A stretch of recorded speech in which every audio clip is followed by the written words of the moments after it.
آپ کے ملزم کو، تو آپ نے سب سے پہلے تفتیشی افسر کو ایک درخواست ریٹن صورت میں دینی ہے، جس کی کاپی بطور ثبوت اپنے پاس رکھ لینی ہے اور درخواست دینی ہے کہ ہمارا یہ ملزم ہے، یہ آزاد گھوم رہا ہے، یہ وہاں پہ موجود ہے، اس کی یہ لوکیشن ہے، اس کو گرفتار کیا جائے اور ایز پر لا کاروائی کی جائے۔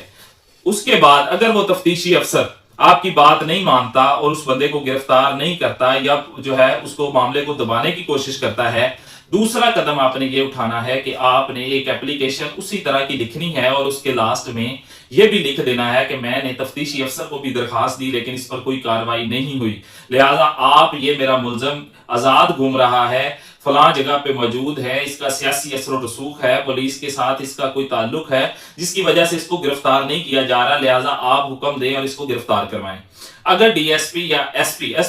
انویسٹیگیشن کو بھی آپ دے سکتے ہیں، ڈی پی او کو بھی دے سکتے ہیں، بائی نیم کسی کو بھی دے دیں، لیکن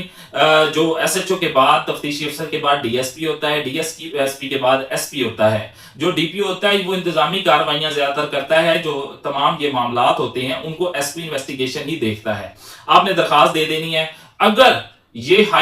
جو ہائی آفیشل پولیس کے ہیں یہ بھی کاروائی نہیں کرتے تو پھر بھی آپ نے پریشان نہیں ہونا، آپ کے پاس لیگل ریمیڈی موجود ہے۔ آپ نے سیدھا سیشن کورٹ میں آنا ہے، 22A 22B کی پیٹیشن دائر کرنی ہے اور وہ درخواستیں جو پہلے آپ نے تفتیشی ڈی ایس پی کو دی تھی اس کی کاپی ساتھ لگانی ہے اور عدالت کو بتانا ہے کہ میرا یہ مقدمہ ہے، میں اس کا مدعی ہوں، اس کا یہ ملزم ہے جو آزاد گھوم رہا ہے، جس کی سیاسی اثر و رسوخ ہے اور پولیس اس کو گرفتار نہیں کر رہی۔ عدالت فی الفور، عدالت کے پاس، سیشن کورٹ کے پاس یہ اختیار ہے انڈر 22A 22B، اور اس وقت وہ جسٹس آف پیس ہوتا ہے، وہ سمجھے انتظامی ایگزیکٹو کے معاملات وہ جو ہے وہ کر رہا ہوتا ہے، اس کے پاس پاور ایگزیکٹو کی ہوتی ہے اس وقت سیشن جج کے پاس، ایڈیشنل کے پاس، تو وہ آرڈر دیتا ہے کہ اس کو فی الفور گرفتار کیا جائے۔ اگر